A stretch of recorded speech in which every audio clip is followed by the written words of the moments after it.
Eleanor Whitmore stepped across the threshold of a room that had buried her alive 3 months before, and she did not flinch. Her gloved hand trembled once against the silk of her dark blue gown, then went still. Nathaniel Reed had stood before half of Philadelphia and called her a woman too tedious to love. Tonight she walked back into his world, wearing the very voice he had tried to silence. And when their eyes met across that crowded summer hall, it was Nathaniel who looked away first. Before we go any further into Eleanor's night, if you believe a woman's worth is never measured by the man who failed to see it, do me a kindness and subscribe to this channel, ring that little bell, and stay with me straight to the end of this story. And while you're settling in, drop the name of the city you're listening from down in the comments. I love seeing how far Eleanor's story travels across this country. Now let's step back into that sweltering Philadelphia summer of 1817. And into the night that turned everything around. The parlor of the Pembroke house was already too warm when Eleanor Whitmore walked in, and it got warmer the moment she crossed the doorway. A violin faltered.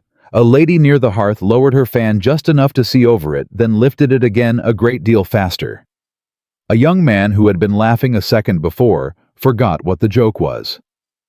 Mrs. Pembroke herself, who had invited Eleanor out of a sense of polite cruelty, and nothing else, turned halfway toward the door, and then chose not to turn the rest of the way. Eleanor had been counting on all of it. She kept her chin level. She kept her pace even.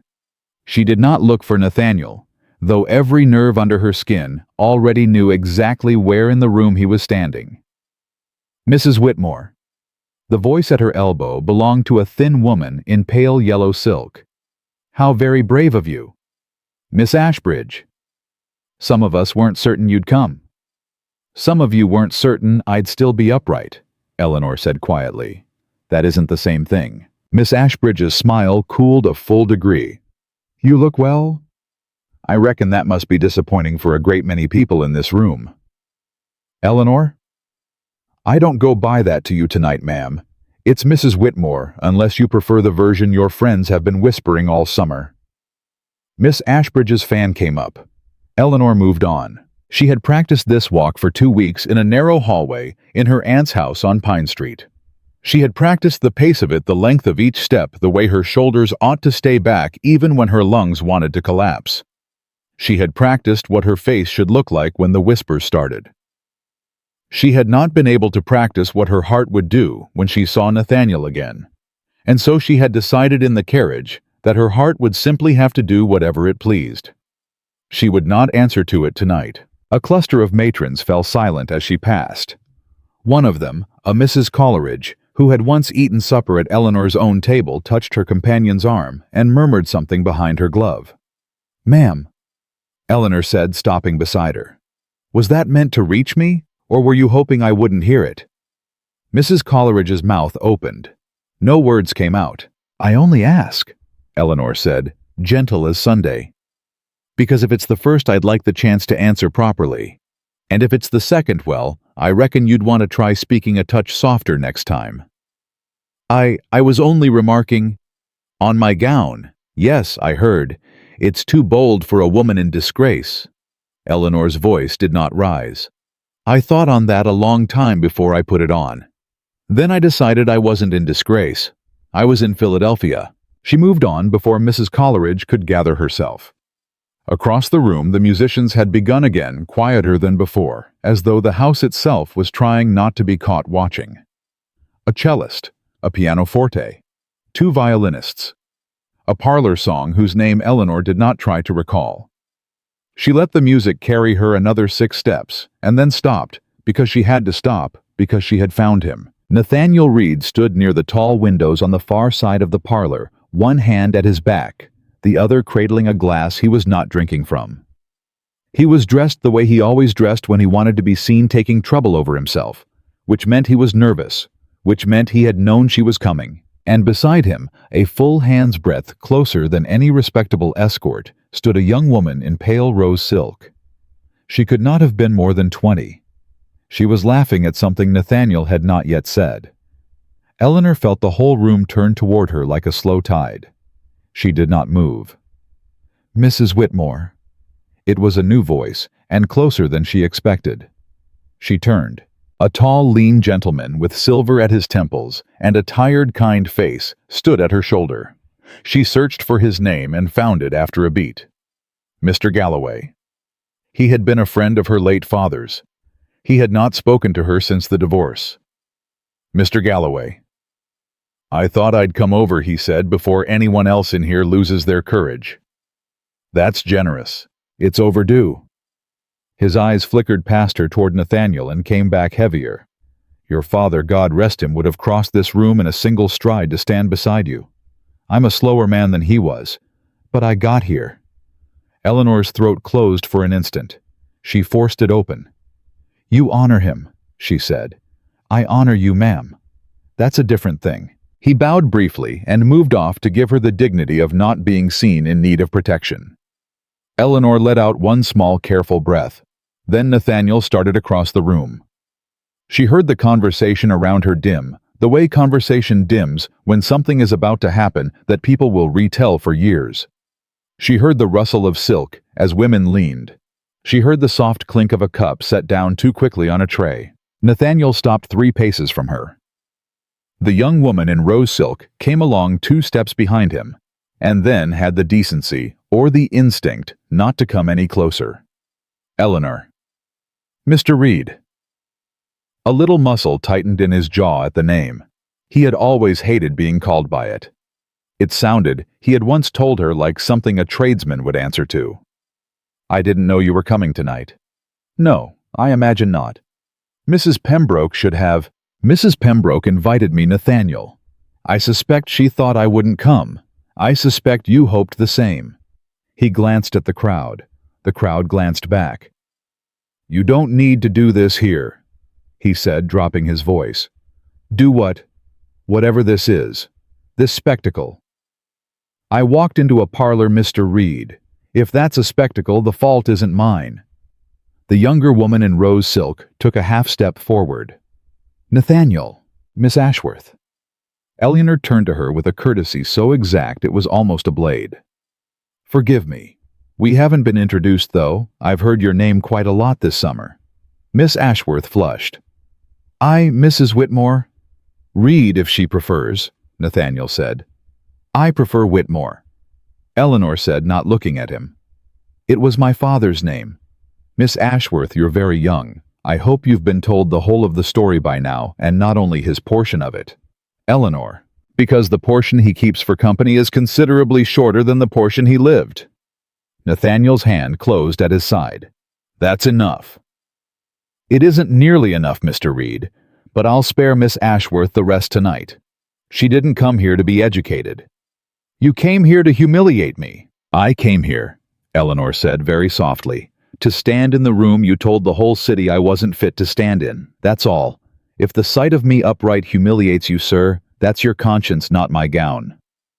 A woman somewhere behind her made a small, shocked sound that was not quite a laugh. Nathaniel's face went white, then a slow, furious red. You were always like this. I was not. You taught me to be like this by degrees, and then you complained when I was finished. Eleanor, don't. She held up one gloved hand, not high, not dramatic, just enough to stop him where he stood. Don't you stand in front of half the city we built our name in and call me by the name you took from me in a courtroom. If you want to speak to me tonight, you will address me as a stranger would, because a stranger is at long last what you are. A silence opened up around them that was almost tender, the way a wound can be tender before you look at it. Nathaniel did not answer. He turned his shoulder the way he used to turn it at their own dinner table, when he did not want to argue in front of the house staff, and he walked Miss Ashworth back across the parlor without looking behind him. Miss Ashworth did look. Once. Her eyes caught Eleanor's for half a second, and what passed between them in that half second was not pity, and not contempt, and not even curiosity. It was the dim, uneasy recognition of a younger woman who had just heard for the first time a warning she would not be able to forget. Eleanor watched them go. She did not tremble until they were gone.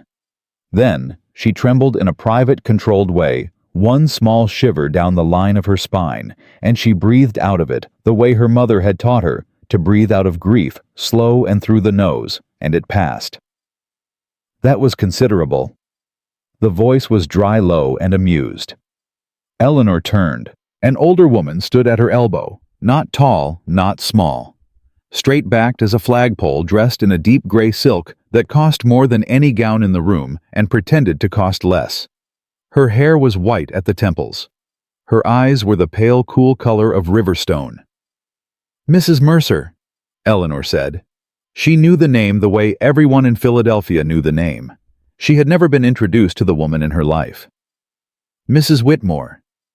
"You know who I am. Everybody in this room knows who you are, child. Most of them are pretending not to. I'm too old to pretend. I don't. Walk with me to the refreshment table. Slowly. Don't look at anyone. They've had their turn looking at you." Eleanor walked. Mrs. Abigail Mercer moved the way someone moves who has been moving through rooms like this one for 60 years. She did not glance left or right. She did not slow when people crossed her path. People Eleanor noticed had a habit of uncrossing her path before she reached them. "You didn't cry," Mrs. Mercer said. "No, ma'am." "You didn't raise your voice." "No." "You didn't apologize." "I had nothing to apologize for." Mrs. Mercer laughed once, dry as paper. "That's the part most of them can't forgive you, understand. I'm beginning to." They reached the refreshment table. Mrs. Mercer took up a small glass of lemon water and handed it to Eleanor, without asking whether she wanted it, then took another for herself. "Drink slow," the older woman said. "Your hands are shaking." "I know. Don't apologize for that either." Eleanor drank. The lemon water was warm and overly sweet, and the best thing she had tasted in 3 months. "Mrs. Mercer." "Abigail, when it's just the two of us, which it won't often be tonight, so make use of the permission while you have it." "Abigail, why are you standing with me?" "Because I've been standing in rooms like this one since before your mother was born, and I can tell the difference between a scandalous woman and a suffocated one. Your husband, forgive me, your former husband is the second kind of man I've watched ruin a wife for being interesting. I was never able to speak for the first one. She took laudanum and died in a house on Spruce Street 19 years ago come October. I've been making up for it since." Eleanor's throat tightened. "Ma'am, don't. I don't tell you that to be thanked. I tell you so you know why I walked over." "All right. Now." Abigail Mercer turned a fraction so that she was no longer facing the room, but facing Eleanor directly, which meant no one in the room could see what either of them said. "Tell me something true." "About what?" "About yourself. Quick, before one of these fools recovers and comes over to be clever at you." Eleanor hesitated. I don't know what you want to hear. I want to hear one true thing. It doesn't have to be the most important one. Just true." "I translate for a printer on Arch Street." Mrs. Mercer's eyes sharpened. "Do you?" "Under a pen name. My husband didn't know. My former husband. He wouldn't have allowed it, and he wouldn't have believed I was capable of it." "Both at once?" "Yes. It's possible for a man to forbid a thing and doubt you could do it in the same breath. Nathaniel was gifted at that." "What do you translate? French political essays? A little German? Some history?" "Under what name?" "I'd rather not, child." Abigail set her glass down. "I am not going to repeat it. I have kept harder secrets than yours in this city for longer than you have been alive. I ask because I'd like to read what you've written, not because I'd like to tell the room." Eleanor looked at her for a long moment. Then she said very quietly, "E. W. Thorne." Abigail Mercer went still. "I've read E. W. Thorne," she said at last. "I read the essay on the Constitution of the Year 3 last winter. I thought the translator was a man at the University of Virginia." "Most people do." "That essay," Mrs. Mercer said, "was the finest piece of French rendering I'd read in a decade." Eleanor did not know what to do with her face. She looked down at her lemon water. "And your husband called you tedious." "He did." "In a courtroom?" "Yes, ma'am." "In front of a judge?" "Yes." Mrs. Mercer was quiet for a long moment. When she spoke again, her voice was lower, and something in it had a hard edge Eleanor had not heard yet. Mrs. Whitmore. Yes. I am going to introduce you before this evening is over to a man standing on the other side of that parlor. His name is Samuel Hale. He lost his wife and child 2 winters ago, and he has not looked anyone fully in the face since. He owns the press that printed your Constitution essay. Eleanor's breath caught so hard it almost hurt. He doesn't know, she whispered. He doesn't know who E.W. Thorne is. No, I don't. I am not going to tell him tonight, child. I'm going to introduce you as a widow's interesting friend, that's all. What happens after that is between the two of you and the Lord, and whatever conversation you're brave enough to hold. Why? Why what? Why do this? For me, tonight. Abigail Mercer looked across the crowded, murmuring, sweating parlor at the place where Nathaniel Reed stood rigid with a young woman on his arm and a glass he was no longer pretending to drink from. Then she looked back at Eleanor. Because your husband stood in a public room and told the city of Philadelphia that he left you for being dull, Abigail said quietly. And I do not intend to let a single soul in this town die believing him. Eleanor could not speak. She nodded once, and Abigail Mercer patted her forearm with the brisk, dry touch of a woman who did not give comfort easily, and was therefore to be trusted when she did. Finish your lemon water, Mrs. Whitmore. Keep your back straight. And in about a quarter of an hour, when the music changes, I'll take your arm and we'll cross the room together. Can you do that? Yes, ma'am.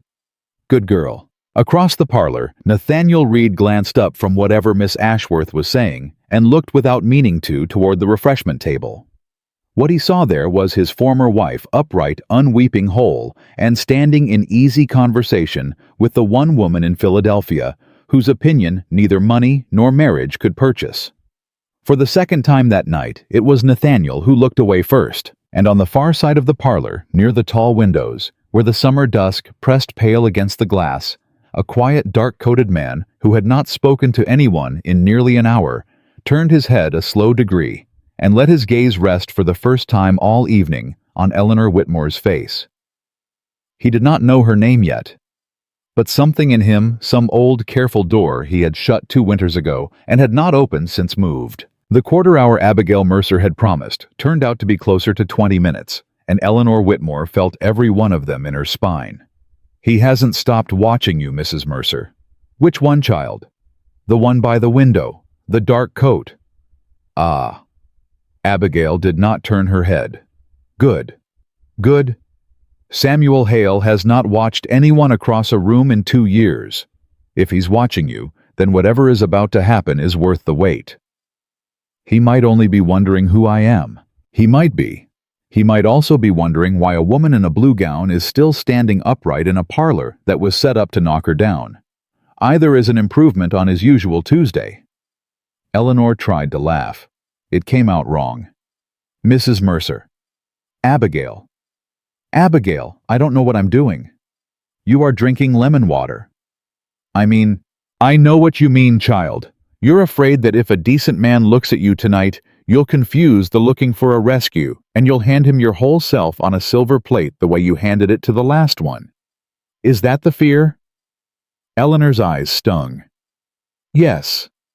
Then don't hand it to him. It isn't that simple. It is exactly that simple. You walked into this room carrying yourself. When I take you across it, you will carry yourself there too. You will not set yourself down at his feet. Is that clear? Yes, ma'am. Good. Because I did not cross that parlor to save a woman who wants to be rescued. I crossed it to stand beside one who doesn't.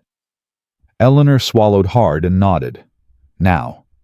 Abigail set her empty glass aside. The music is changing. And it was. The cello had stopped. The pianoforte was drifting into something softer, some old parlor air that Eleanor half remembered from a summer before her marriage. The conversation in the room had risen to fill the lull, which meant at last that no one was looking at her. Take my arm, Mrs. Whitmore. Eleanor. Not yet. Tonight you are Mrs. Whitmore in company. Save the other name for when it matters. Eleanor took her arm. They began to walk. They crossed the parlor at the measured pace of 2 women who had no particular destination and no reason to hurry. Abigail nodded to a matron here, ignored a dowager there, spoke a single word to a senator's wife, that made the senator's wife brighten and then deflate in the same breath. Eleanor kept her chin level. She did not look toward the windows. She did not look toward Nathaniel. She looked only at whatever Abigail Mercer was looking at, which was, as it turned out, nothing at all. "He stepped forward," Abigail murmured. "Don't smile yet." "I wasn't going to." "Good girl. Smile when you've earned it, not when he has." Samuel Hale was not a tall man, Eleanor realized as they came closer. He was only a little taller than average, perhaps 3 inches above her own height. But he was built in the spare, deliberate way of a man who had stopped eating for pleasure some time ago, and now ate only to keep the machinery running. His coat was excellent and quiet. His cravat had been tied by a man who did not care how it looked. His eyes were gray, very steady, and older than the rest of his face. He inclined his head to Abigail first, which Eleanor noted. "Mrs. Mercer?" "Mr. Hale, you look half alive tonight. That's progress." "You flatter me." "I'm too old to flatter anyone, sir, and you know it." "Mr. Hale, may I present Mrs. Eleanor Whitmore?" "Mrs. Whitmore, Mr. Samuel Hale." "Ma'am." "Sir." He bowed. She inclined her head. For one full breath no one said anything else, and Eleanor understood with a small dry shock that Samuel Hale had not been told what to say next. Abigail Mercer had introduced them and then stopped on purpose to see what they did with each other without help. "You're kind to come over, Mr. Hale," Eleanor said at last. "I didn't come over out of kindness, Mrs. Whitmore."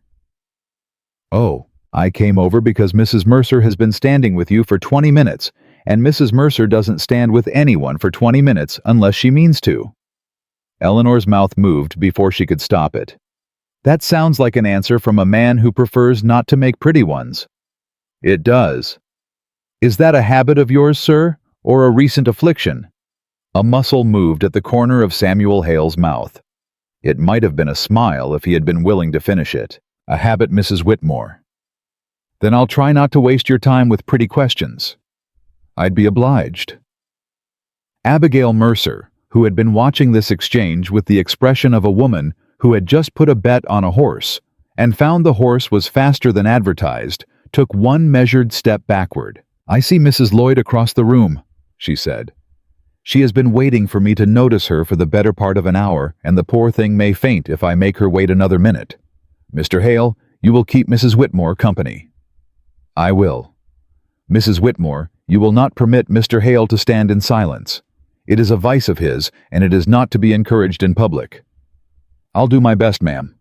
"See that you do." And she was gone with the easy unconcern of a woman who had spent 6 decades leaving conversations before they needed her to. For a moment, Eleanor and Samuel Hale stood in the small quiet she had left behind.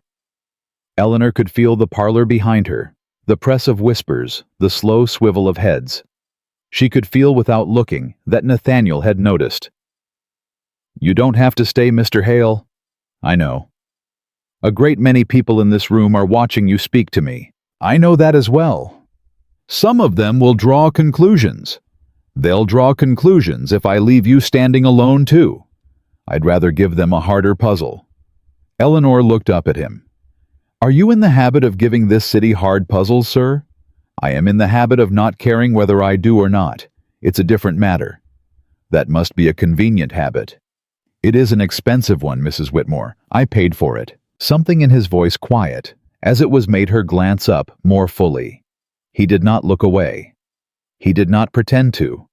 He simply let her look at him for the half-second it took her to understand that Samuel Hale had lost something very large and that he did not intend to hide the shape of the loss behind small talk. She lowered her eyes first. "I'm sorry, sir. That was careless of me." "It wasn't. I was the one who answered that way." "Still, Mrs. Whitmore." His voice had softened by a degree, and she heard it. "If I cannot bear a stranger's remark about my habits, I have no business standing in a parlor. You haven't wounded me." "All right." "Let me ask you something instead, if you'll permit it." "Please." "Why did you come tonight?" Eleanor was quiet for a beat. "That's a hard puzzle, Mr. Hale.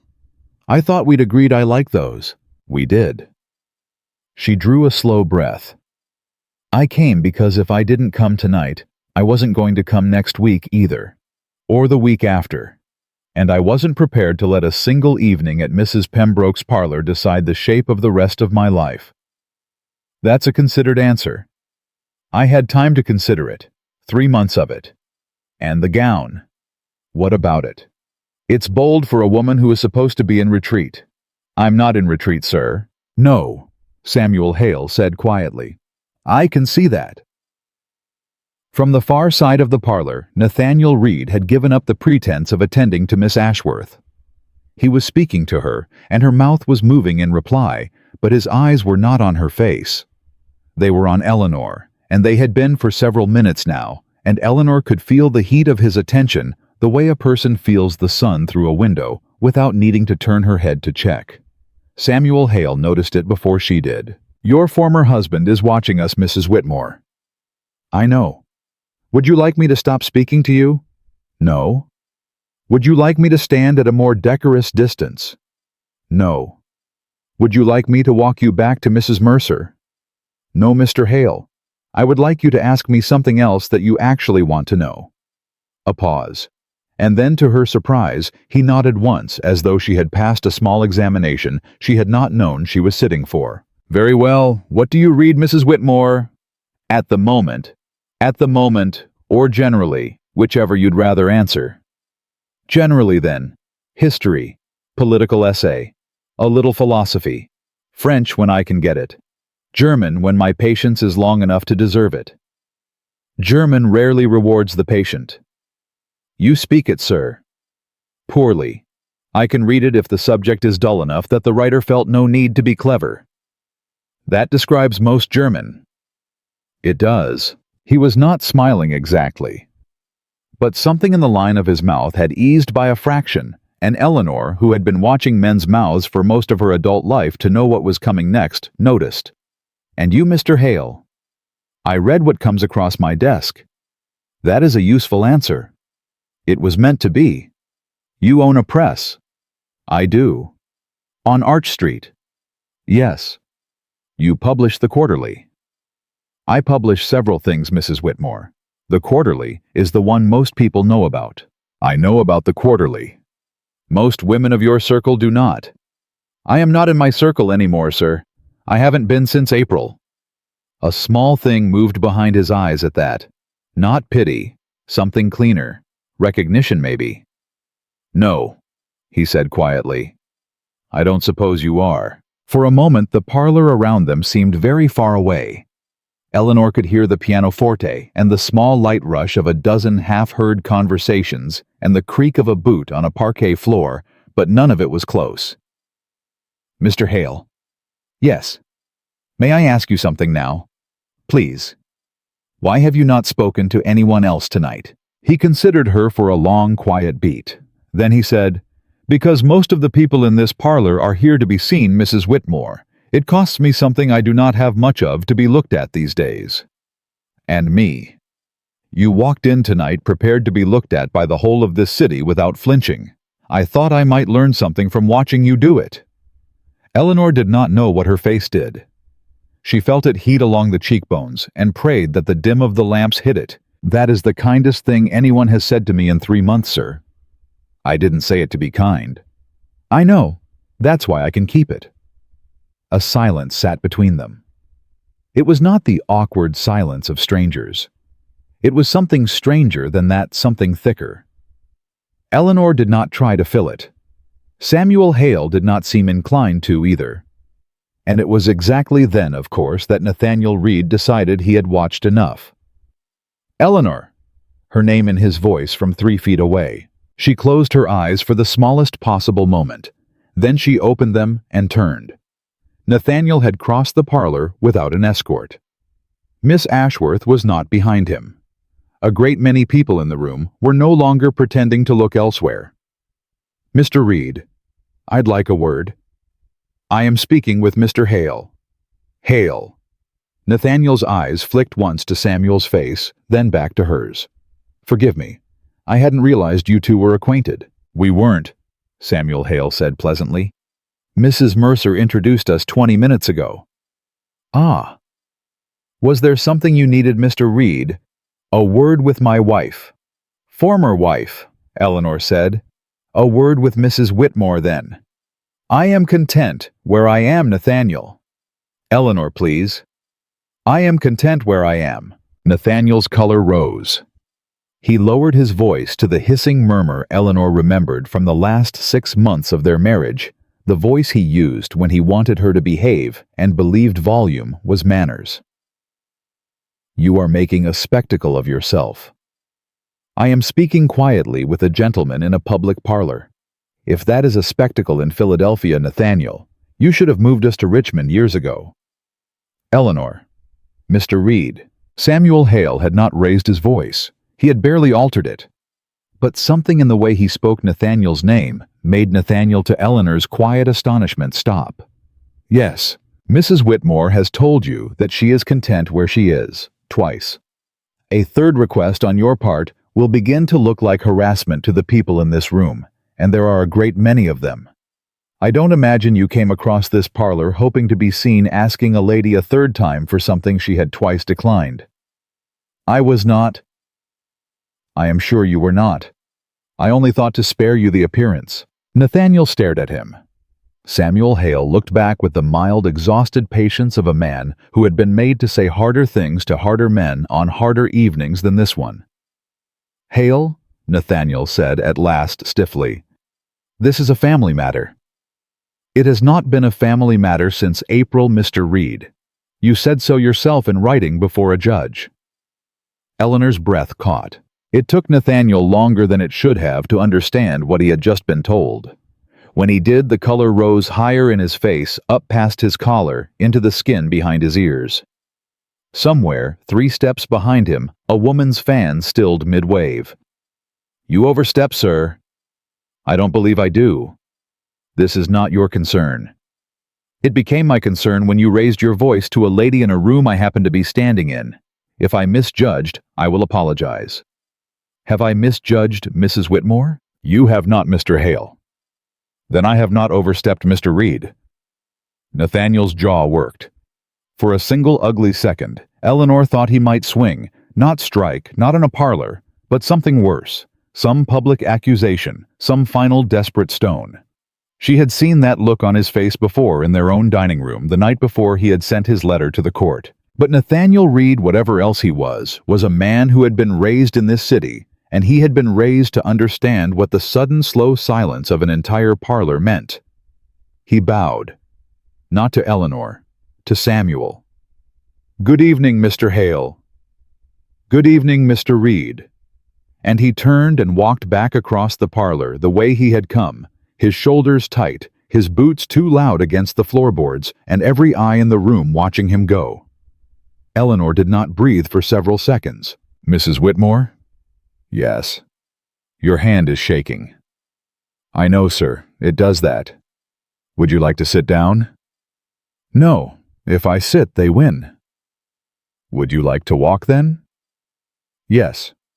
Samuel Hale offered her his arm. Eleanor hesitated only a fraction of a second before she took it because she knew and he knew and 36 people around them knew what taking it meant. They walked. Not quickly, not slowly.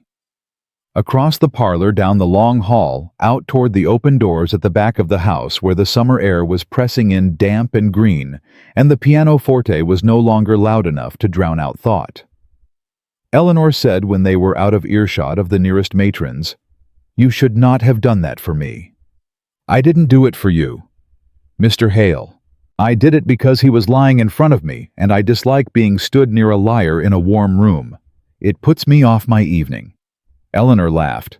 It was a short, cracked, surprised sound, the kind of laugh a person makes when she has not laughed in so long that her throat has forgotten the shape of it. Forgive me, she said. For what? For the laugh. It wasn't dignified. Mrs. Whitmore, I do not believe I have heard a dignified laugh in my life. If I have, I don't care to repeat the experience. She shook her head. You are a strange man, sir. I am. Has anyone told you tonight that you are a brave one? No. Then let me. You are. And I don't use the word carelessly, Because I have seen the other kind of bravery, the kind men pin to their coats, and it bears no resemblance to what you did tonight in that parlor." Eleanor's throat tightened so hard she could not answer for a moment. "Mr. Hale." "Yes. I translate for a printer." The words were out before she had decided to say them. She heard them hang in the warm hallway air between them, and she wanted for half a second to pull them back. Samuel Hale slowed beside her. He did not stop. He did not pull his arm away. He only slowed. "Do you?" "Yes, under a pen name. I thought you should know, before whatever this—" She stopped herself. "I thought you should know." "What do you translate, Mrs. Whitmore?" "French political essay. A little German history. The occasional constitutional piece." A long beat. "Mrs. Whitmore." "Yes." "What is your pen name?" "I would rather—" "Please." She looked up at him. "E.W. Thorne." Samuel Hale stopped walking entirely. He did not let go of her arm. He did not turn toward her. He stood for a long moment, looking at the open doors ahead of them as though the answer to some question he had been asking for a year had just arrived at a party without warning. "I published Thorne," he said finally. "I know." "Last autumn. The essay on the year 3. "Yes." "I paid Thorne $40 for it." "28 after the printer's share." "Yes." "I was told Thorne was a young man at the University of Virginia." "I know. I allowed you to be told that." "Why?" "Because no printer in this city would have paid $28 to a woman for a French translation, Mr. Hale. You know that as well as I do." He was quiet for a long beat.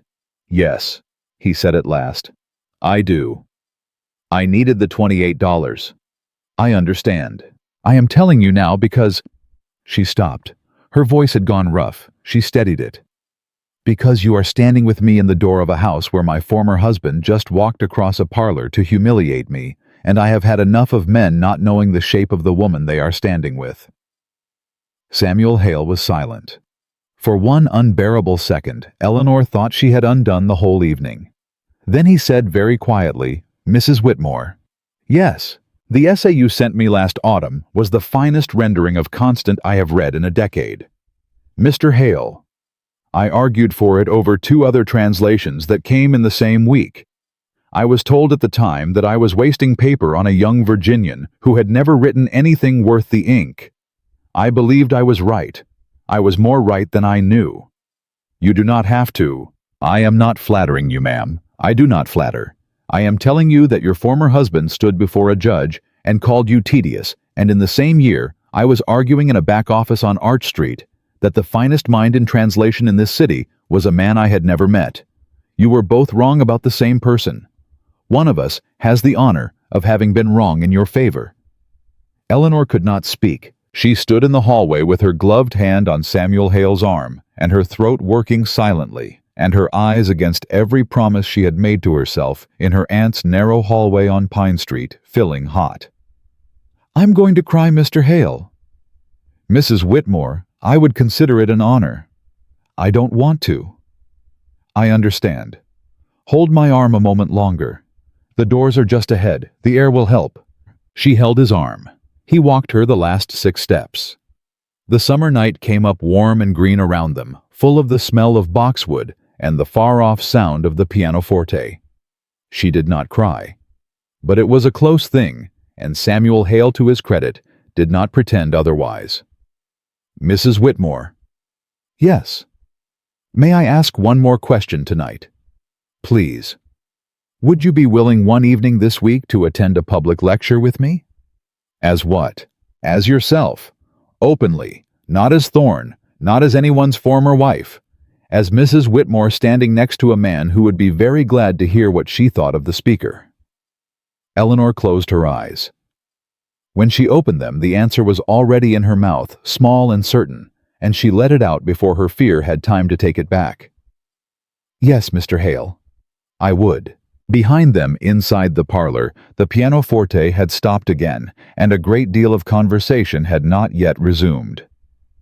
Somewhere in the middle of the room, Nathaniel Reed was standing very stiffly beside a young woman in pale rose silk who had begun at last to look at him with the first dim, uneasy attention of a person who is starting to wonder what she has not been told. And on Mrs. Pembroke's back step, a widow from Arch Street watched from a window she had pretended to pass and smiled a small, dry old smile and did not tell a soul what she had seen.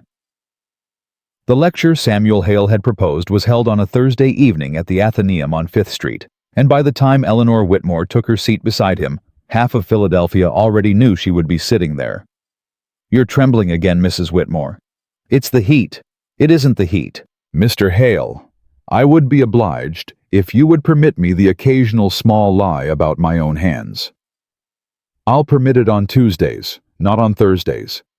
She almost laughed. She did not quite. A woman 2 rows ahead had already turned her head twice, and a man near the aisle had been whispering to his wife since the moment Samuel had pulled out a chair for her. "They are looking at us." "Yes. You do not mind." "Mrs. Whitmore, I gave up minding what this city looked at 2 winters ago. I have not felt the need to take it up again." "Mr. Hale." "Yes. You are a very reckless man for one who does not speak above a murmur." It has been said. The speaker at the front of the hall was a thin, earnest professor from New Jersey, and his subject was the proper limits of federal power. And Eleanor listened to perhaps 4 minutes of it before she realized that she was not listening at all. She was listening instead to the small, controlled breath of the man at her right elbow, and to the dry rustle of Philadelphia turning one slow half-head at a time to take note of where she was sitting and with whom. At the interval, 3 women crossed the aisle toward her before she had fully risen from her chair. "Mrs. Whitmore, what a surprise!"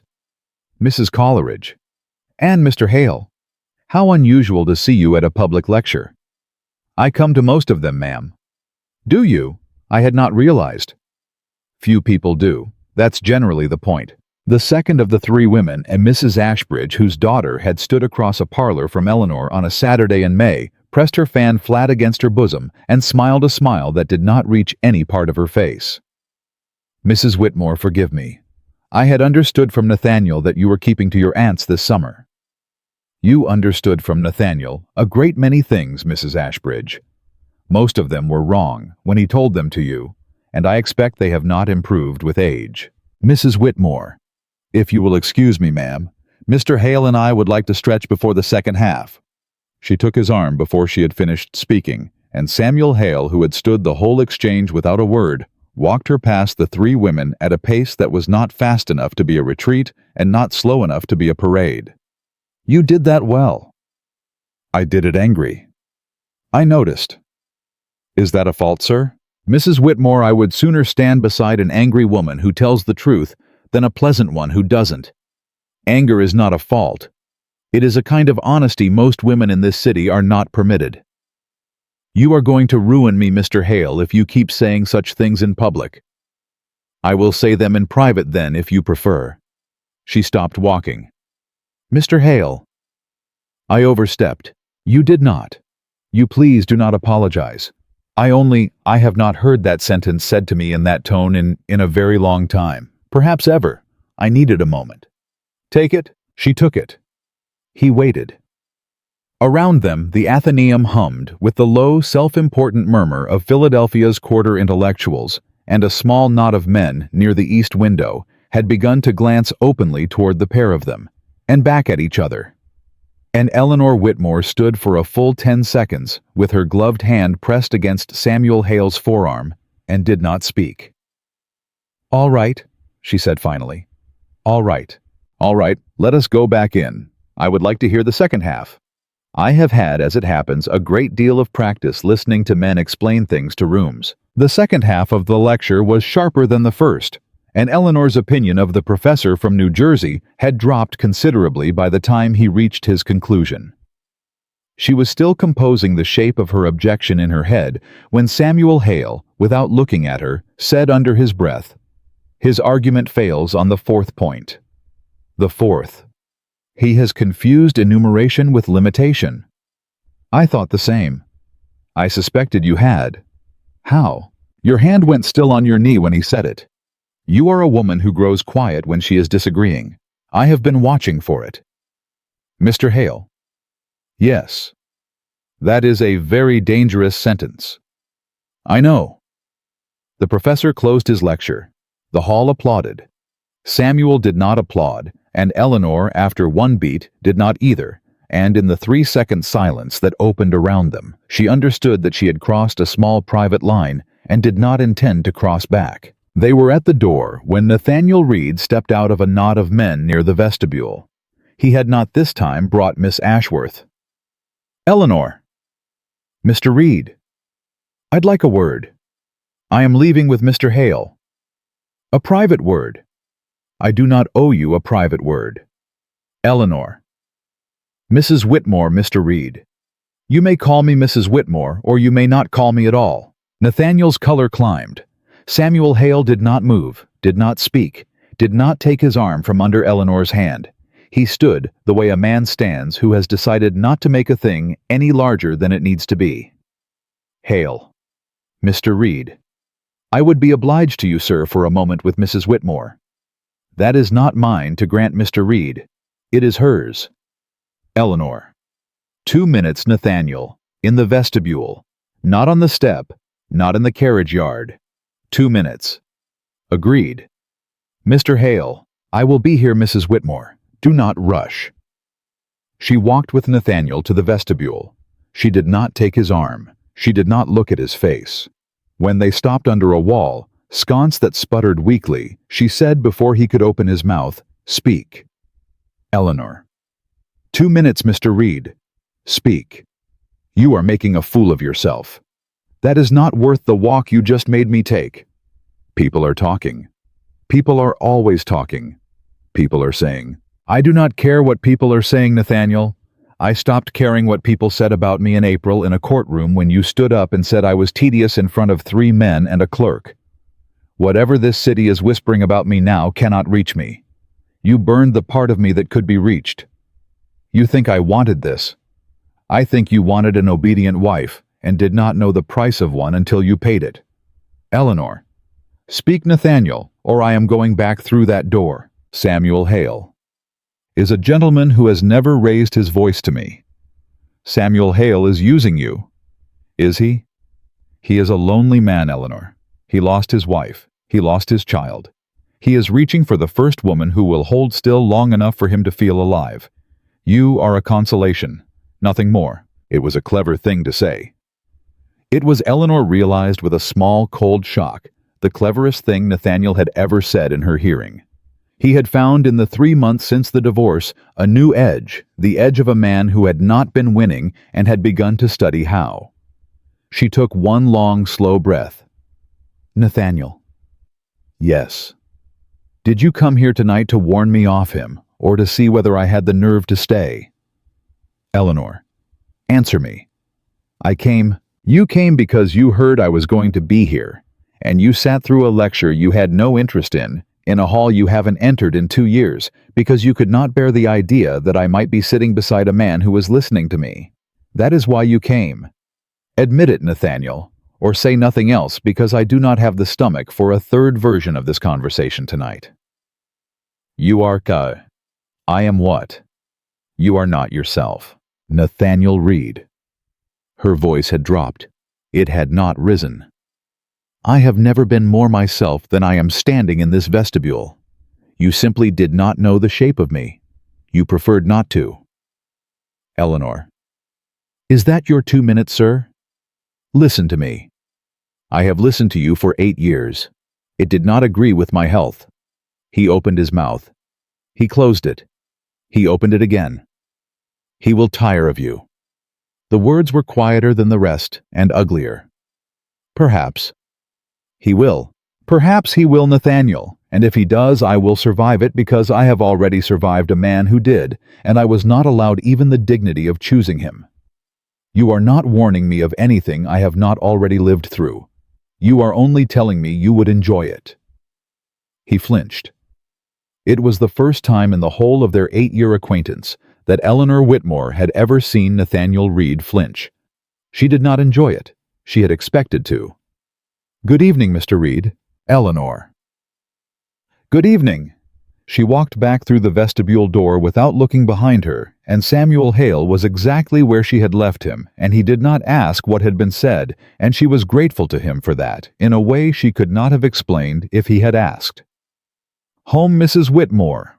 Home Mr. Hale. They did not speak in the carriage for the first full block. Then Samuel said, "You don't have to tell me what he said." "I know." "You don't have to tell me anything. I know that as well." Mrs. Whitmore.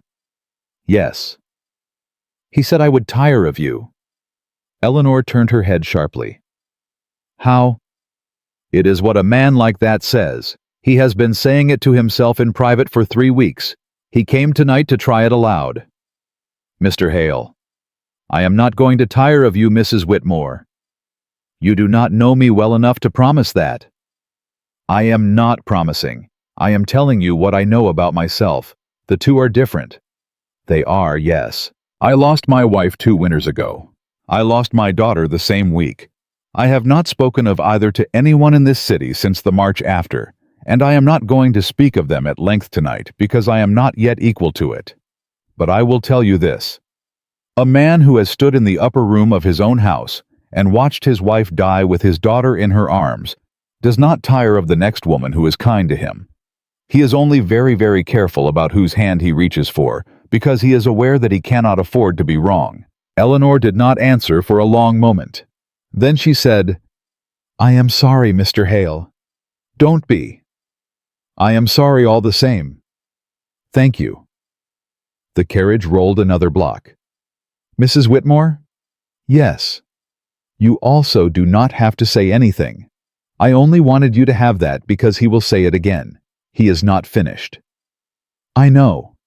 And I wanted you to have it from me and not from him." She nodded.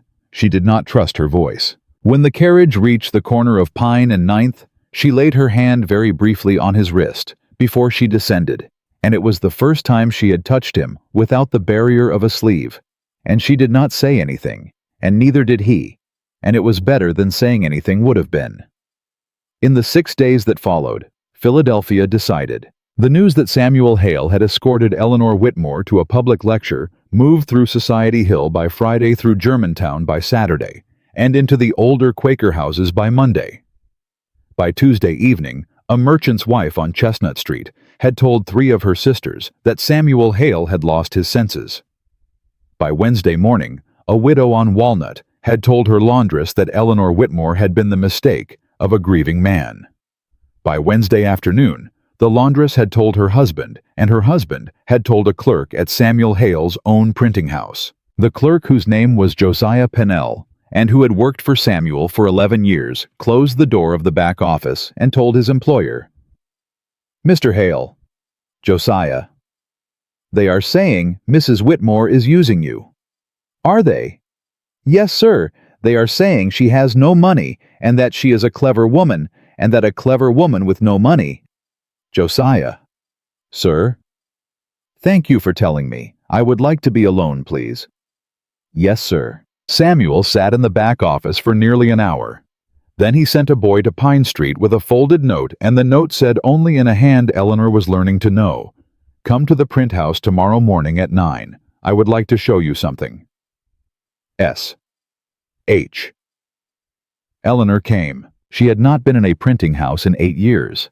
She had forgotten the smell of it, which was the smell of linseed and hot metal and the particular dust that only settles in a room where paper is cut every day.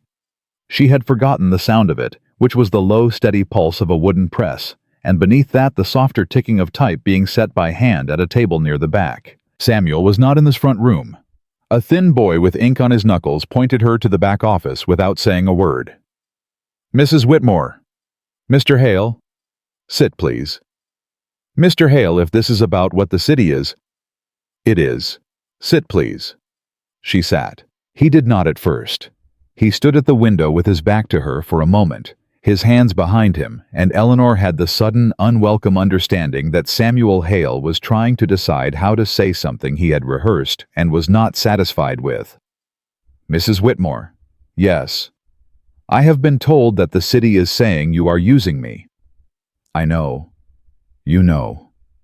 "Mrs. Mercer told me yesterday. She thought I should hear it from her before I heard it from a stranger. That was kind of her. It was. I did not bring you here to tell you that. All right? He turned. He laid a folder on the desk between them. It was a plain paper folder tied with a brown cord, and it was perhaps half an inch thick. Mr. Hale. Open it, please. She opened it. It was her work. All of it. Every translation she had sent Samuel Hale's press over the past 4 seasons under the name E. W. Thorne. The Constant. The Sieyès. The short piece on the Swiss cantons. The 2 German fragments she had thought he had rejected, and now saw with a small lurch of the stomach that he had only held back. There were marginalia in his hand, sharp, precise pencil every second or third page. A query, a correction, a small line of admiration beside a passage she had labored over for 3 afternoons. A note in one margin that read, "This is the finest rendering of this sentence I have ever seen in English." Underlined once, Eleanor's hands shook so hard she had to set the folder flat on the desk.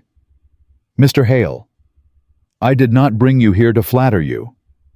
I know. I brought you here because a great many people in this city are going to spend the next several weeks telling you what I see in you. Most of them are going to be wrong. The one man best equipped to tell them otherwise happens by accident to be me. And I have no intention of letting you walk home from Pine Street one afternoon and wonder whether any of it was real. Mr. Hale, it is real. It has been real for a year. I did not know your face when I first read this. Mrs. Whitmore, and I did not know your name, and I did not know your marriage, and none of those things were necessary. I knew the mind. I argued for it. I printed it. I paid for it. And when Mrs. Mercer walked you across Mrs. Pembroke's parlor last month, I was standing at the far window looking for any reason to go home, and I saw you, and I did not know, God help me. I did not know until last Tuesday night in a carriage on 9th Street that you were Thorne. I thought you were a woman who had survived a bad marriage. That was enough. That was more than enough. I was prepared to offer you my arm on that evidence alone. What I discovered afterwards is that the woman I have been arguing for in this back office for a year is also the woman Nathaniel Reed called tedious in a courtroom in April. Eleanor could not breathe. And I want you to hear me say this once, clearly, in this room, away from that city. Mr. Hale, Nathaniel Reed did not leave you because you were too much. He left you because he feared he was not enough. The words went through her like a blade under a rib. She bent forward. She did not cry. She bent forward and her gloved hands pressed the folder flat, and she bent over her own work in the back office of a printing house on Arch Street, and a sound came out of her that was not a word, and was not a sob, and was not anything she had made before. Samuel Hale did not move to touch her. He sat down across the desk and waited. After a long time, she said without lifting her head, "You cannot know that. I can. You did not know him. Mrs. Whitmore, I have known a dozen men like Nathaniel Reed. They are not rare. They are common as clay. A man who cannot bear to sit beside a woman whose mind moves faster than his own will tell the world she is tedious, because the alternative is to admit in his own bed at his own table that he married someone he could not keep up with. There is nothing in Nathaniel Reed I have not seen before, and there is nothing in you, thank God, that I have." She lifted her head. "Mr. Hale?" "Yes, I am going to say something that may ruin this." "Say it." "I do not trust it." "Good." "What?" "Good. You should not. I would be alarmed if you did." Mr. Hale, Mrs. Whitmore, a woman who has been corrected for 8 years by a man who called that correction love, should not trust the first voice in her life that does not correct her. She should be suspicious of it. She should wait to see if it flinches. She should watch to see if it turns on her when she disagrees. She should take a long time. And if it does not flinch, and it does not turn, and it does not tire, then at some point, Mrs. Whitmore, a long way from today, she may begin to believe it. I am not in any hurry. I am not going to tire of you. You are allowed to take as long as you need. Eleanor looked at the folder. She looked at Samuel Hale. She said finally, "Why are you doing this?" Because no one did it for my wife. She stilled. Mr. Hale, Abigail was very like you. Not in every way. In some. She was quick. She read. She had opinions she had to put away in company. I loved her, Mrs. Whitmore, but I did not. I did not protect her from that as well as I should have. I did not stand up in enough rooms. I did not make her smaller for me, and I am glad of that. But I did not stand in front of the people who tried to make her smaller for them either. I was a quiet man. I chose quiet. I will carry that choice as long as I live. I do not intend to carry it twice. Eleanor's eyes were wet. Mr. Hale. I am not asking you for anything, Mrs. Whitmore. I am asking you to let me be in the next room. The next room. The next room. When you are writing. When you are translating. When you are arguing with a professor from New Jersey. I would like to be in the next room. That is all. That is not all. No, it is the part I can promise today. She laughed once, wet and cracked, and pressed her gloved hand against her mouth. You are a very strange man, sir. I have been told. I would like to go now. Of course. Not because I do not want to stay. I know. Mrs. Whitmore, go. The folder will be here next week. So will I. She stood. She took up her reticule. She walked to the door, then she turned back. Mr. Hale? Yes. Thank you. For the margin notes. I have never been read. You have been read? Samuel Hale said quietly. You simply have not been told. She left. She went home the long way down Arch and across Fourth because she did not trust her face in a carriage. She walked past a bakery and a hatter's and a tinsmith's and a boy selling melons off the back of a wagon, and she did not weep because Eleanor Whitmore had not wept in public since the second month of her marriage and did not intend to begin again. But by the time she reached Pine Street, her gloves were damp at the knuckles, and her aunt opening the door took one look at her face and said nothing at all, and walked her up the stairs without a word. She was not home an hour before the knock came at the door. Ma'am? Thank you, Celia. Who is it? Mr. Reed, ma'am. Eleanor closed her eyes. Tell him. Ma'am, he is not in the parlor. He is on the step. He says he will wait until you come to the step. How long has he been on the step? A quarter of an hour, ma'am.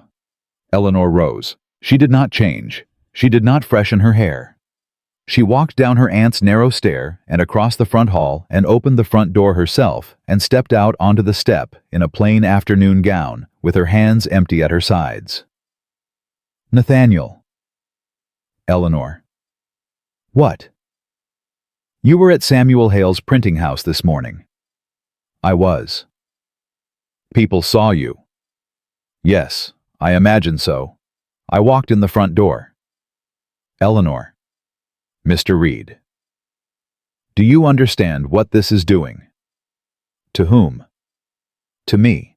Eleanor looked at him. A year ago, that single sentence from that man in that tone would have made her lower her eyes and soften her voice and explain with patient, coaxing care that she had not meant to wound him. She had done it 1,000 times. She had done it at their own dinner table. She had done it in carriages. She had done it in the upstairs hall outside the room where she had once lost a child at 4 months and had been told the same evening that she must not let the household staff hear her cry. She did not lower her eyes now. Nathaniel. Eleanor, listen to me. No, Nathaniel. You listen to me. You are standing on my aunt's step accusing me of humiliating you. You stood in a courtroom in April and told a judge I was tedious. You stood in Mrs. Pembroke's parlor in June with a girl half my age on your arm. You sat through a lecture Thursday because you could not bear the sight of me beside a man who was listening. And now you are here on this step in broad daylight, telling me that my walking in the front door of a printing house is doing something to you. Eleanor. I am humiliating no one, Nathaniel. I am humiliating no one. I am simply no longer helping you diminish me. That is all that has changed.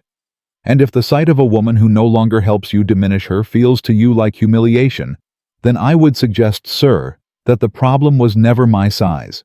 It was your mirror. He stared at her. Eleanor? Go home, Nathaniel. Please. Go home. She stepped back inside and she closed her aunt's front door, and she stood with her forehead against the cool painted wood for a long moment, and her hands did not shake. Not this time. The house was quiet behind her for perhaps 4 seconds. Then her aunt spoke from the top of the stairs. Eleanor. Aunt Martha. Was that Nathaniel? It was. Did he threaten you? He tried. I did not let him finish. Martha Whitmore came down the stairs at a pace her hip had not permitted her in 2 years. She took her niece by both shoulders and looked at her for a long moment, and what she saw there made her at last nod once and let go. Tea, child. Yes, ma'am. And then you will tell me what is going to happen next. I will. What happened next, as it turned out, was Mrs. Abigail Mercer, on a Tuesday morning, arriving at the Pine Street house without warning in a gray silk that cost more than the house itself, and walking past Celia in the front hall as though she owned a key. Mrs. Whitmore. Mrs. Mercer. Abigail, sit down. I have 3 things to say, and I would prefer not to say any of them standing. Eleanor sat. The first. Mrs. Coleridge has told 4 houses this week that you are living on the generosity of Samuel Hale. The second. Mrs. Ashbridge has told 3 others that you are living on the generosity of my late husband's estate. God rest him. The third, which is the reason I am in your aunt's parlor this morning, is that a woman named Hannah Forrester, who runs a reading circle in a house on Locust Street, has asked me in writing whether I would be willing to bring you to her Thursday next. Mrs. Mercer. Abigail. Abigail, I cannot afford a reading circle on Locust Street.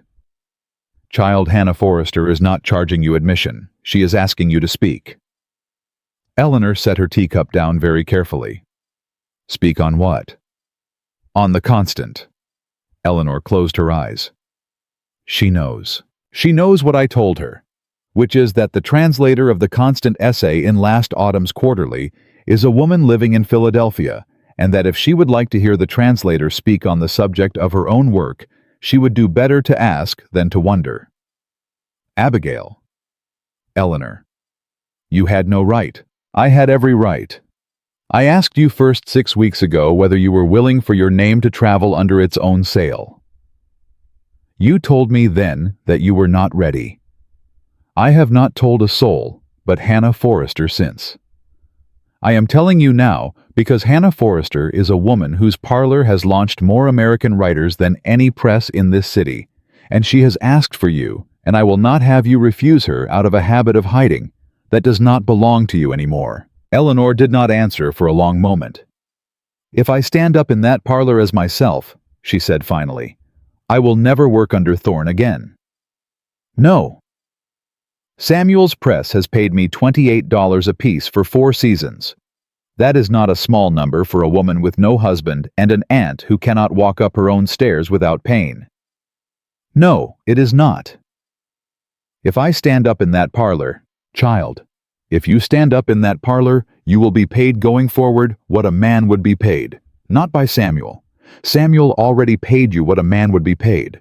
By the 3 other houses that are reading your work and wondering who Thorne is. They will pay more when they learn, because once a thing is scarce, they always do.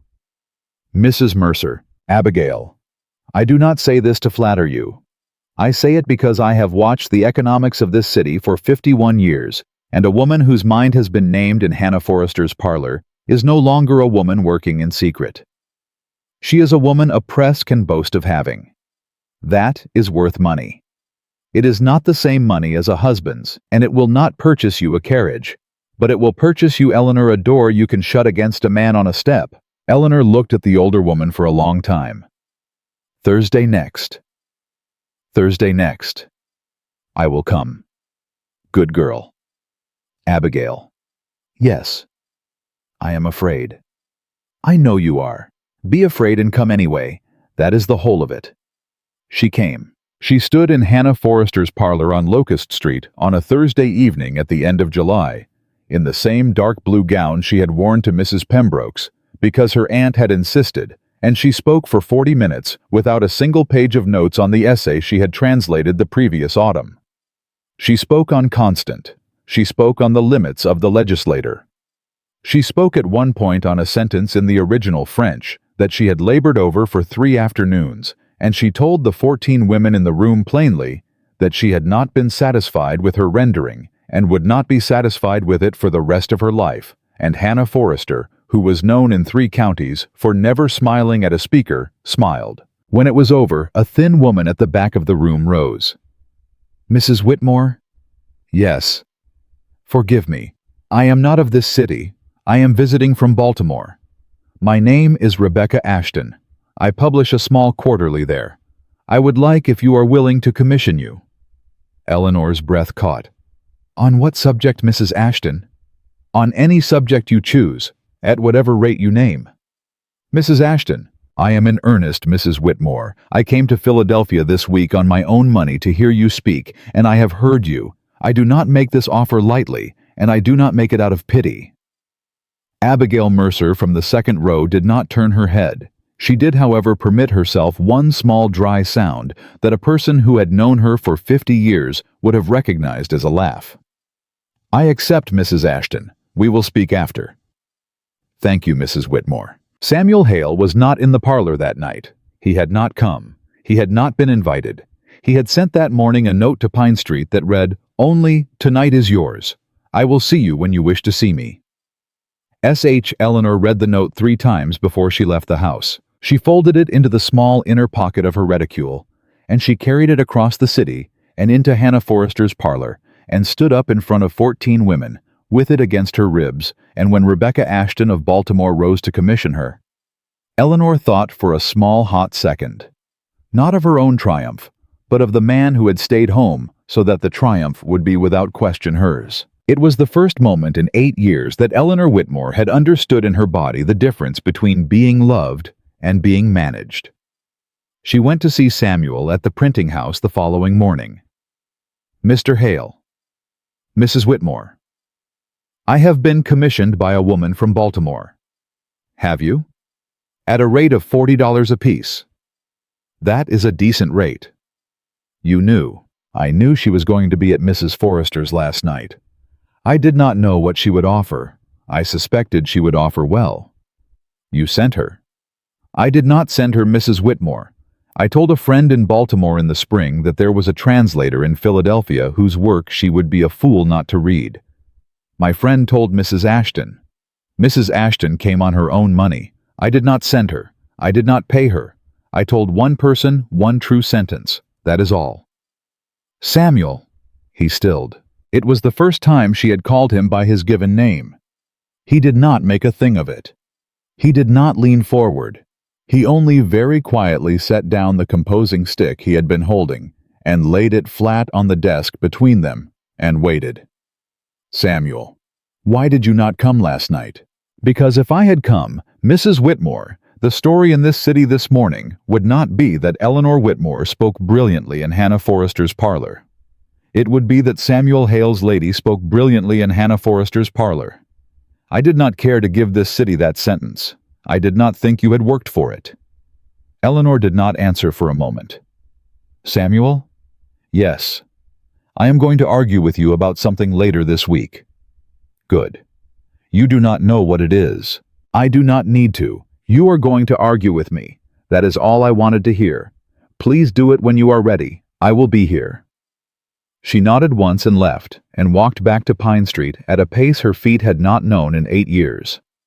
The argument came on a Wednesday. It was not a large argument. It was in the strict measure of arguments hardly one at all, but it was the first time Eleanor Whitmore had disagreed with a man in her own sitting room since the second winter of her marriage, and it was the first time she had done it without preparing for 3 full days in advance a soft landing for the man's pride. The subject was an essay. Samuel had brought her a draft of a piece he intended to print in the autumn quarterly written by a lawyer in Trenton, and he had asked for her opinion, and she had given it, and he had disagreed. And she had disagreed back, and somewhere in the third exchange, Eleanor had heard her own voice rise half a degree, and had felt her hands go cold, and had seen clear as a window the place at the edge of the argument where she had always in her marriage stepped back. She did not step back. "Samuel, That paragraph is dishonest. It is not dishonest. It is compressed. It is dishonest, Samuel. He has left out the treaty he does not want to argue with, and he has compressed the one he does. That is not compression. That is misdirection, and if you print it in the Quarterly, you will be party to it. Mrs. Whitmore. Eleanor. If we are arguing Samuel, it is Eleanor. A beat. Eleanor. Yes. You are right. She stopped. You are right. I had read the paragraph 4 times and not seen it. You read it once and saw it. I am going to write to the man in Trenton this afternoon and tell him he will rewrite that paragraph or the essay will not run. Thank you. Samuel. Yes. That is all. That is all what? That is all you are going to say. What else would I say, Eleanor? She sat down on the edge of a chair in her aunt's sitting room, and she put her face in her hands for a moment, and she did not cry, because she was past that now, but she came close. Eleanor, give me a moment. Take as many as you like. When she lifted her head, she said very steadily, Nathaniel used to say he admired my mind. I know. He used to tell his friends I was clever. He used to say it at table in front of company. He used to... Her voice cracked. She steadied it. He used to say it, and then in private afterwards, when I would say a thing at table that he had not approved, he would walk me to the upstairs hall, and he would take my wrist. Eleanor. He would take my wrist, Samuel, and he would tell me very quietly that a woman who corrects her husband in public is no better than a woman who strikes him, and the next morning he would praise me again at breakfast. Samuel Hale was silent. I am telling you, Eleanor said, because I just corrected you in my aunt's sitting room about a paragraph in an essay, and you said I was right, and I am waiting for the hall, Samuel. I am waiting for the wrist. I have been waiting for it since the word dishonest left my mouth. Eleanor. Yes. There is no hall. She closed her eyes. There is no hall, Samuel said again very quietly. There will not be one. If you correct me in company, I will be grateful for it in company. If you correct me in private, I will be grateful for it in private. There is no version of this in which I take your wrist in a hallway. I would sooner cut off my own hand. Samuel, I am not flattering you, Eleanor. I am telling you what I know about myself. I am a careful man. I am not a fast one. I have thought about this. If I had the smallest suspicion that I was the kind of man who could walk a woman into a hall for correcting me, I would not be sitting in your aunt's parlor. I would be in a boarding house in Boston, and you would never have heard my name. She laughed. It was wet and small. Boston. Boston. I hate Boston. I would have gone anyway. Samuel. Yes? All right. All right. All right, I believe you. Not all of it. Not today. But enough of it to keep sitting here. That is enough for today. He did not propose that week. He did not propose the week after. Eleanor began to understand slowly, and with a small private astonishment, that Samuel Hale was not going to propose until she asked him a question she had not yet asked herself. She did not know at first what the question was. She only knew that he was waiting for it, and that he was not going to hurry her toward it, and that when she arrived at it, whatever it was, she would arrive at it alone. She arrived at it on a Sunday in August. She had been in her aunt's garden with a letter from Rebecca Ashton of Baltimore, and a draft of a piece for the Autumn Quarterly, and a note from Hannah Forrester inviting her to speak a second time in October, and a page of corrections from Samuel in his careful pencil hand.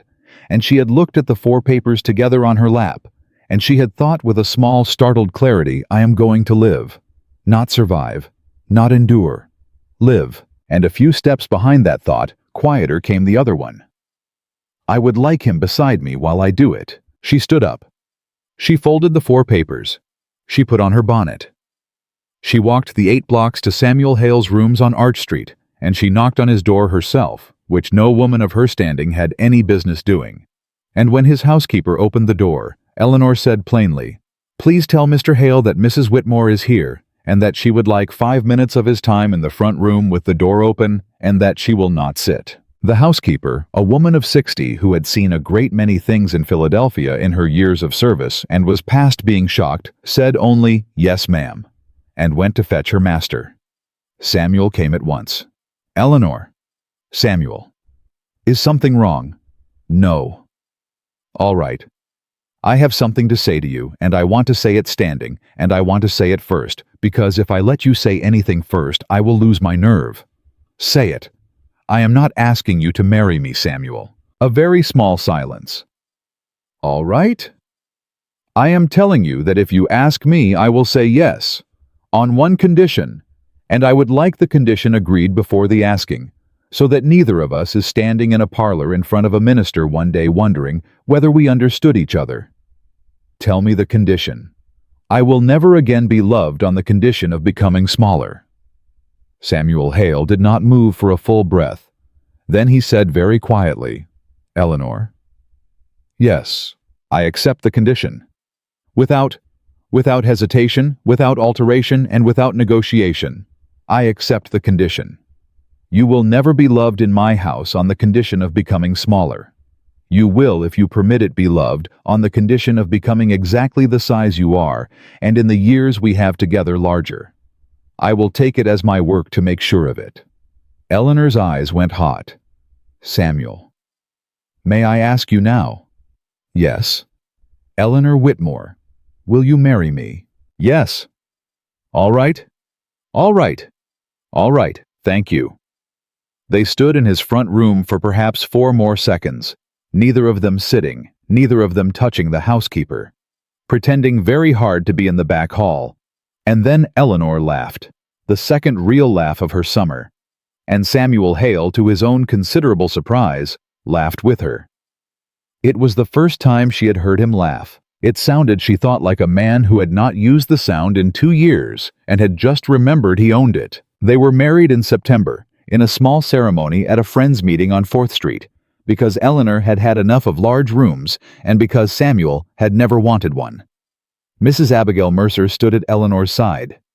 Martha Whitmore, who had not walked up a flight of stairs in 2 years, walked her niece the length of the meeting house on her own 2 feet. Rebecca Ashton came from Baltimore. Hannah Forrester came from Locust Street. A thin man from the printing house with ink on his knuckles came in his one clean shirt, and when Samuel took Eleanor's hand at the front of the room, the thin man wept openly, and his employer, who had not wept at a wedding since his own, did not. Nathaniel Reed was not invited. He heard of it, of course. Everyone in Philadelphia heard of it. By the end of the week, 3 houses on Walnut were telling each other that Samuel Hale had lost his senses, and 4 houses on Pine were telling each other that Eleanor Whitmore had gotten above herself, and one very quiet house on Arch, belonging to an elderly widow who had watched the whole summer with unfashionable attention, told no one anything, and permitted herself in her own front parlor a single dry smile over her tea. And Eleanor Hale, who had once been Eleanor Whitmore, and before that, Eleanor Reed, and before all of it, a girl who read too much for her mother's comfort, walked out of the Friends Meeting House on the arm of a quiet man who had promised her in his own front room on a Sunday in August that she would never again be asked to be anything less than the whole of herself. She believed him. It had taken her 8 years and 3 months and 1 summer in Philadelphia to learn how. 3 summers passed before Eleanor Hale set foot in Mrs. Pembroke's parlor again, and when she did, it was not by invitation. It was by request. Mrs. Pembroke herself, now older, now quieter now, considerably less sure of what she knew about Philadelphia, had sent a note in early June to the Hale house on Arch Street. The note was careful. It used the word honor twice. It asked whether Mrs. Hale would consent to speak at a gathering of the city's literary ladies on the subject of her recent collection of essays which had been published in Baltimore the previous spring under her own name, and which by the summer of 1820 was in its 3rd printing. Eleanor read the note at breakfast. She read it twice. Then she passed it across the table to her husband. "Samuel?" "Yes." "Mrs. Pembroke has invited me to speak in her parlor." "Has she?" "She has used the word honor." "Has she?" "Twice." Samuel, who was eating toast with the deliberate calm of a man who had been married for nearly 3 years and knew exactly what his wife wanted him to say, said, "What do you wish to do?" "I do not know." "All right. What do you think I should do?" "Eleanor." Yes. I have no opinion on this subject. I have had none for 3 years, and I do not intend to develop one before the end of breakfast. She laughed. It was a dry laugh. The laugh of a woman who had over 3 years of marriage stopped waiting for permissions she had not known she was asking for. Samuel. Yes. If I go, I will speak on the essays. I will not speak on my first marriage. I will not be drawn into it. If a single woman in that room asks me a question about Nathaniel Reed, I will answer her by changing the subject, and if she presses, I will leave. That sounds correct. And if I go, I want Abigail Mercer in the front row. She will be there whether you ask her or not. I know, but I want it agreed. It is agreed. And I want to be home by 9. Also agreed. I am going to go. All right. You will not come. No. Why? Eleanor, it is Mrs. Pembroke's parlor. If I come, half the room will watch me for their cues. I would rather they watch you. Samuel. Yes. Thank you. For what? For being exactly the man you promised to be on a Sunday in August 3 years ago. I was never going to be a different one. I know that now. I did not know it then. No, you were not supposed to. She went.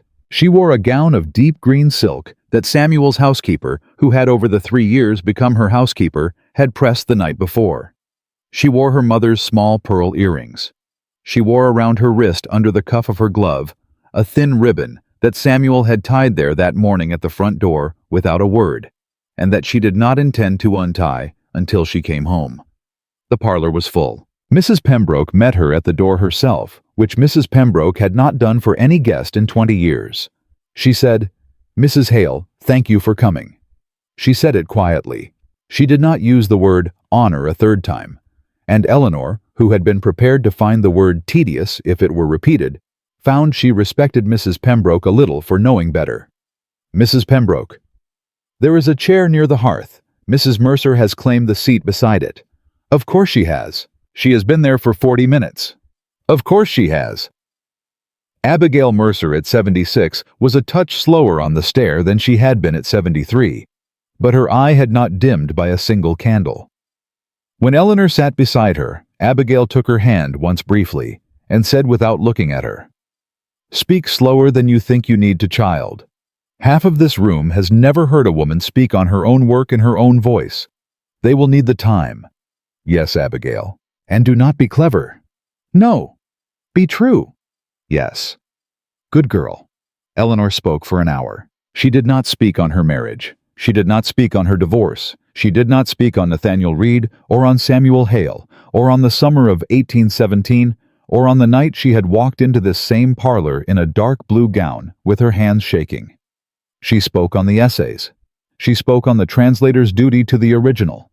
She spoke on the particular problem of rendering French political thought into American English and the particular risk for an American of importing French political assumptions along with the French political verbs. She spoke on a sentence in Constant that she had, after 7 years and 3 drafts, finally rendered in a way that did not shame her, and she read the sentence aloud once in English, and a woman in the third row whom Eleanor did not know wiped her eyes openly. When it was over, the applause went on longer than was decorous, and Mrs. Pembroke at the back of the room did not try to stop it. And at the end of the long receiving line that followed after 40 women had taken her hand, and after 3 had asked for her address, and after 2 had asked whether she would consider speaking in Boston, Eleanor Hale looked up and saw standing at the doorway of the parlor, with her coat over her arm, a younger woman in pale rose silk. Miss Ashworth, who was now, Eleanor knew from Abigail's gossip, 3 winters running Mrs. Reed. Mrs. Hale. Mrs. Reed. A beat. The receiving line, which had been ready to disperse, did not disperse. Half the parlor without turning was listening. "Forgive me." "For what, Mrs. Reed?" "For coming over. I was not on your list, and I do not expect to be." "You are not on my list. You are not, however, unwelcome if what you have to say is brief." "It is brief." "Speak then." Miss Ashworth, who was no longer a miss, and who was no longer Eleanor, saw with a small, hard pity the bright, unread girl who had stood at a man's elbow in pale rose 3 summers before, drew a short breath, and did not lower her eyes. "I am sorry." "Mrs. Reed, please, let me say it. I am sorry for the summer of 1817. I am sorry for what I did not know I was standing next to. I am sorry for what I was told by him, and for how long it took me to understand that none of it was true. I am sorry that I did not understand that night in this parlor what I was looking at when I looked at you. I do now. I am sorry, Mrs. Hale." Eleanor was silent for several breaths. Abigail beside her did not speak, which was Abigail's particular art. "Mrs. Reed." "Yes." "Does he know you are here tonight?" "No." "Will he know tomorrow?" "He will. Someone in this room will tell him before breakfast." "Yes, someone will." "I am prepared for it, Mrs. Hale." "Are you?" "I am." Eleanor looked at her. For 3 summers, Eleanor had carried a version of this woman in her head that was cruel and bright and foolish, and it had comforted her on bad nights to think of Miss Ashworth as the girl who had deserved what she was going to get. It had been, Eleanor understood now, a cheap comfort. The woman in front of her was not that girl. The woman in front of her was the same person Eleanor herself had been in the 2nd year of her own marriage, and the 3rd and the 4th. And the difference between them was only that Eleanor had been given by luck and by Abigail Mercer, and by a printer on Arch Street, a door to walk out of. Eleanor took her hand. It was the first time she had taken the hand of a woman who had stood at Nathaniel Reed's elbow, and she did it quickly because if she thought about it, she would not. "Mrs. Reed." "Yes. There is a house on Locust Street, Mrs. Forrester's. They meet on Thursday evenings. Tell her I sent you. Do not bring him. Do not ask his permission. Go once. If you do not like it, do not return. If you do return." "Mrs. Hale, that is all I have for you tonight. It is not a small thing. Do not thank me for it in public." "I will not." "Good." "Miss Ashworth." Mrs. Reed inclined her head and turned and walked out of Mrs. Pembroke's parlor on her own feet, and Eleanor Hale watched her go, and did not, to her own quiet astonishment, feel triumph. She felt instead a slow, complicated kind of grief, the grief of a woman looking at a younger version of herself, and understanding that she could not save her, only hold the door open. Abigail Mercer beside her said nothing for a long moment. Then she said, dry as paper, "Eleanor." "Yes." "That was the most useful thing anyone has done in this parlor in 40 years. "Abigail." "I am going home." "Go home, child." She went home. Samuel was in the front room in a chair with a book he had not been reading for an hour. "Eleanor." "Samuel." "How was it?" "Miss Ashworth was there." He set the book down. "Nathaniel's wife." "Yes." "What happened?" "She apologized." "Ah." "I sent her to Hannah Forrester." He was quiet for a moment. "Eleanor." "Yes." "That was well done." "I do not know if it was. She may never go. He may hear of it tomorrow and forbid it. She may go once and never return. That is her to decide, not you. I know. You opened a door. That is the whole of what a person can do for another person. You did not walk her through it." "No." "Come and sit." She came. She sat. He did not take her hand because they had learned over 3 years that Eleanor did not always want her hand taken when she came home tired, and he had learned to wait until she reached for his. She reached after a moment, and he took her fingers, and they sat in the front room of the house on Arch Street, in the first warm dusk of June, and did not speak for a long while. "Samuel." "Yes? I thought when I was going to the parlor tonight that I would feel triumphant." "I do not." "No. I thought I would feel that I had won something." "No. What did I feel instead?" "Eleanor, you are asking the wrong man. I can only tell you what I saw when you came through the door." "Tell me." "I saw a woman who had been asked a hard question in a public room and had answered it honestly and had come home to a house where she was not going to be asked to answer for the answer." That is what I saw. What you felt inside, that is your business, not mine."